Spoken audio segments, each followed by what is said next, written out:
Le lendemain matin, le vétérinaire m'a rappelé en me disant que les résultats n'étaient pas bons du tout, voire très catastrophiques.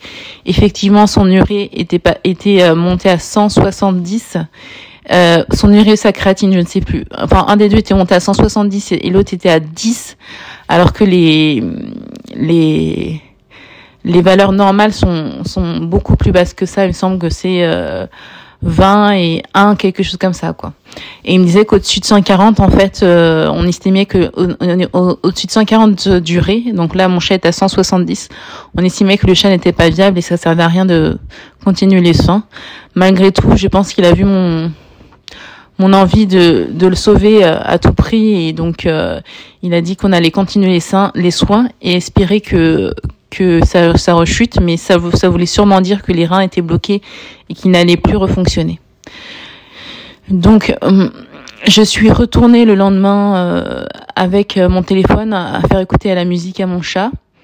Et là, mon chat, qui est passé d'un état léthargique, s'est mis sur ses quatre pattes et a commencé à ronronner et à se frotter de nouveau contre le téléphone. Il s'est blotti contre moi et j'ai senti vraiment...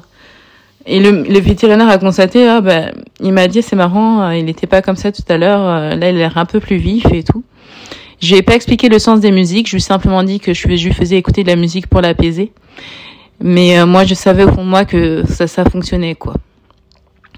Donc on a refait des analyses ce jour-là qui n'étaient pas bonnes du tout encore.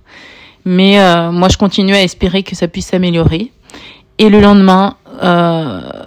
chance inouïe, ces résultats étaient bons. C'est-à-dire que sa créatinine et son urée ont chuté vraiment fortement.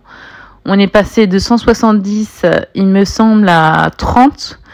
Et l'autre, on est passé de 5 grammes à 1 gramme. Donc, c'était vraiment hyper satisfaisant. Ça voulait dire que ses reins refonctionnaient, ce qui était vraiment inespéré. Et le vétérinaire m'a juste dit, on peut jamais savoir. Des fois, ça arrive que le chat s'en sorte, mais on peut jamais prévoir à l'avance. Heureusement qu'on a continué les soins. Dans ma tête, j'étais tellement hyper contente et hyper reconnaissante envers tout ce travail, tout ce travail en amont qui a pu faire taille sur cette musique qui, j'en suis sûre, c'est ça qui a sauvé mon petit chat d'amour. Et j'en serai reconnaissante éternellement, ainsi qu'à Grigory Grabovoy. Aujourd'hui, mon chat est rentré à la maison.